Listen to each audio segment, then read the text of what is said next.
you want to learn how to turn an embroidery project into a rubber husband, stick around. Here's the cute little embroidery I did. I need to clip the little carryover stitches. I like to use my applique tweezers for this because I've never found another tweezer that holds onto the thread better. To disconnect this from the hoop, you just go ahead and pull into the design.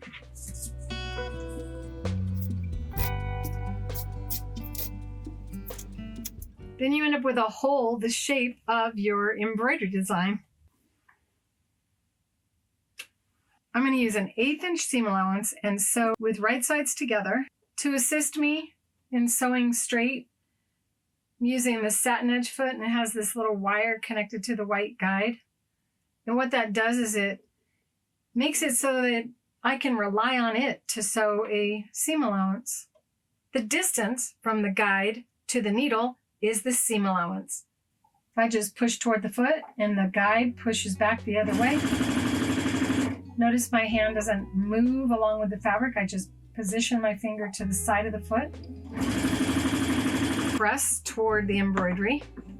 Then you press away from it.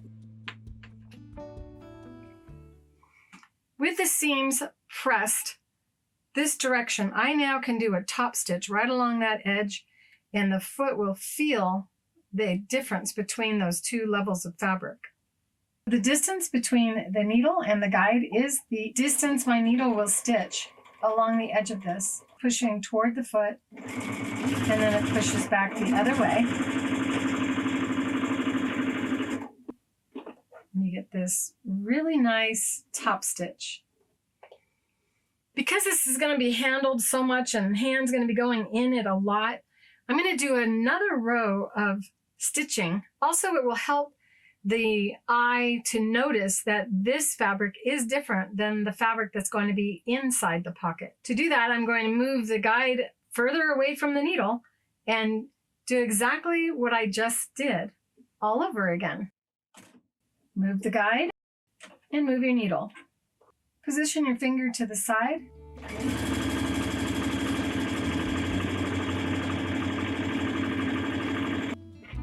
And then you have 2 rows of stitching. It's the outside edge of the hoop that's going to be the size of the design. So I want to make sure that this fabric is within that edge right there.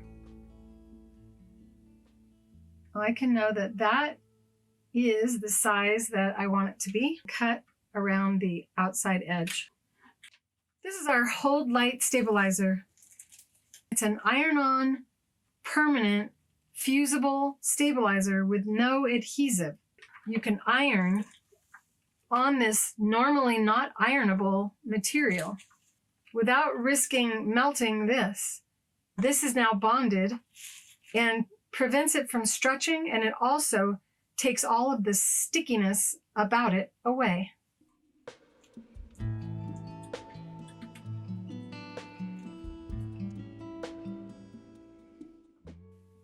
Now we have 3 pieces.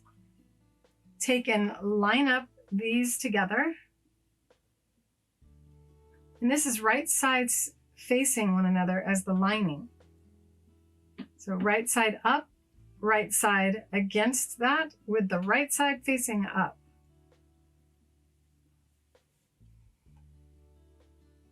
Then you can clip or pin and stitch around, or to save time, you can use the liquid-based glue and just do a line of glue along the perimeter, or little dots representing pins.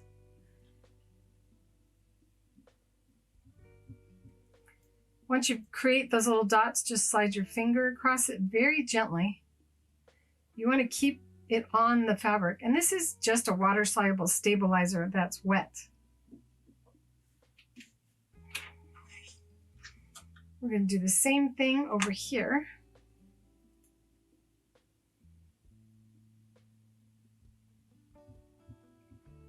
Just think of that as pins you never have to use again.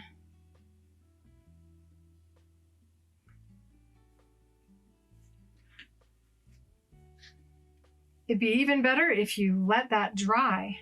But remember, there's another layer. Having so many layers makes them want to fight one another. So this prevents shifting as you're sewing.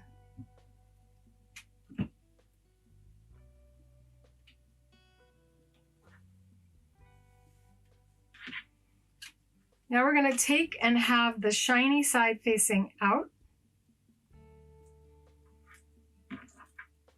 And I'm going to use clips and just stitch all the way around, leaving an opening for turning right side out. This is such a fast project and a great gift. I know that I love using mine at home. My hands are really small and opening jars has always been a challenge for me. Evaluating the design, I can see that it's a little close on this side, and I want to make sure that where I have to turn this right side out is far away from the embroidered design. So I'm going to put it over by his tail and use a clip to help me to know where I start and where I stop as I go around and leave an opening for turning the entire thing right side out, because we are almost done with this project. Remove that clip and position the foot there. It's about a ½ inch away from the first corner of the octagon shape. So this is a very close stitch length.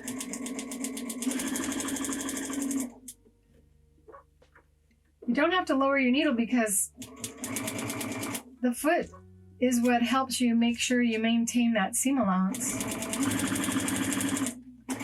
If you want to lower your needle on each corner, you're welcome to do so. But I get asked a lot why I don't lower my needle more. And it's pretty much because the foot eliminates the need for it.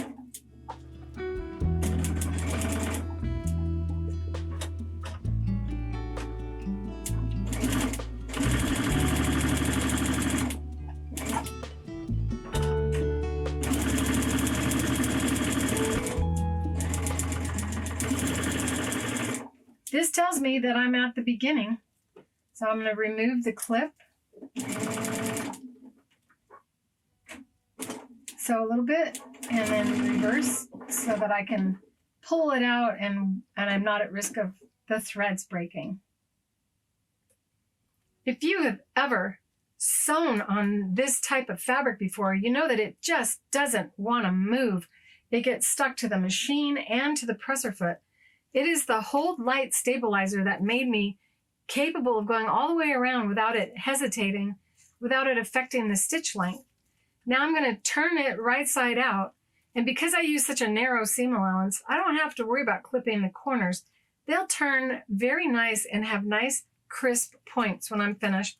Now I need to remove all of the stabilizer because we don't want to have that inside. It will sound like this forevermore if you don't take it out. And you don't need it.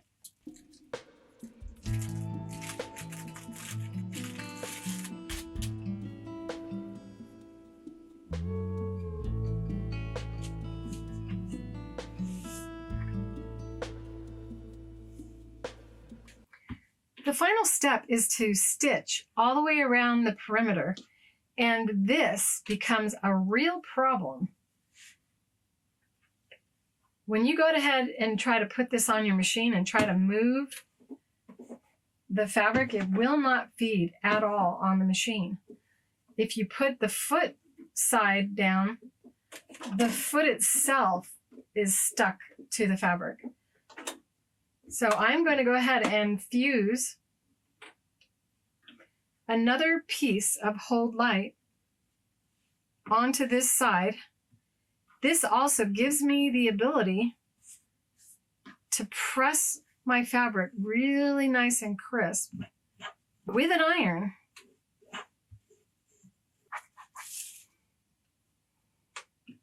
I'm going to use the glue to close up the gap and some of the hold light stabilizer. Shiny side facing the iron.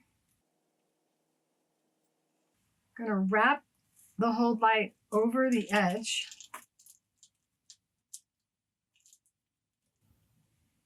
Make sure you're not using steam in your iron. And now that just closes that up and holds it in place. We can flip this over and press that to the sticky shelf liner. I like to trim away excess. Now you can turn on your steam and increase your temperature of your iron. You could even apply some spray starch if you want and shoot steam through all those layers without any risk of damage to the shelf liner, even though it's rubber and would normally melt under the temperature that I'm using. This is your chance to make it really nice and neat. Then wait for this to cool down. Now I gotta go around and do a edge stitch all the way around. Once again, I'm gonna use the Satinedge Foot because it has the guide that helps me. No, I'm not. I'm gonna use the Pearls and Piping Foot. Why am I switching from a foot that guides to the Pearls and Piping Foot? Because it has this deep tunnel underneath that is patented in its shape, and it will sit right on top of that seam allowance and feel its edge so that you can let go almost completely and it will guide you perfectly along the edge.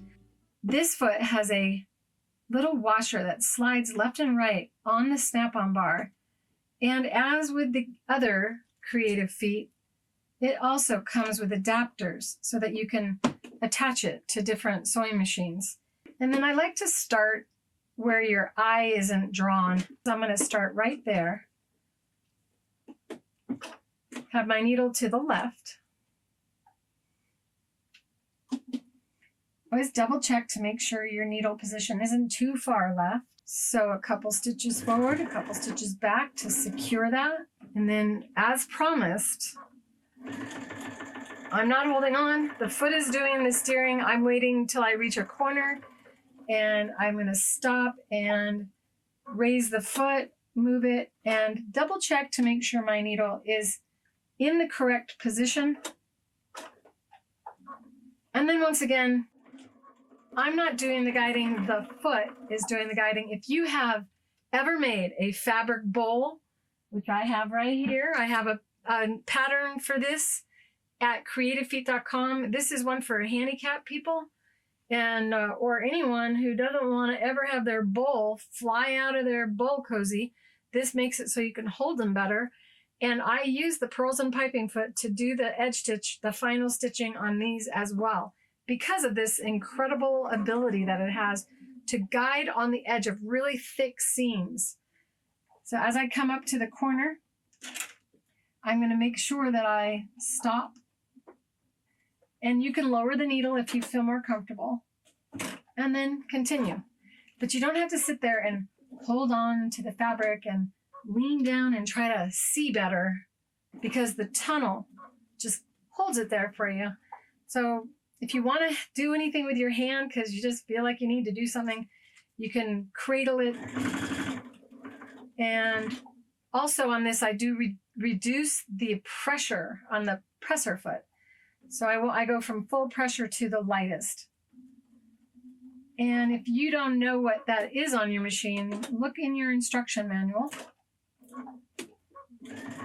Also, you can use a longer stitch length when you're working on thicker fabrics like this. Coming up on another corner.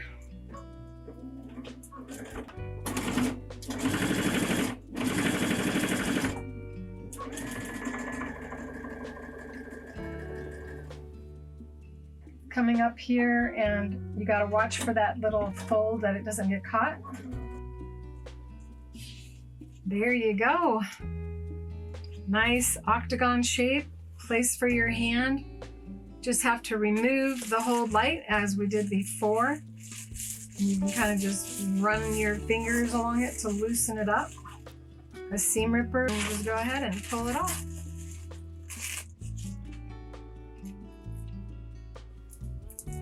I'm making these for Christmas. Everyone I know, I don't care if you're male or female, I think everyone would really enjoy having something to help them have a stronger grip on the world or the jars. Isn't that adorable? I hope you liked this video. If you did, go ahead and hit that like button. If you've yet to subscribe to my channel, I sure hope you'll do so today. And be sure to join my free online school, createwithclarerowley.com. You'll find the links in the description below the video. And be sure to watch the next video that I think you'll enjoy. See you next time. Bye. Creative feet. What will you create?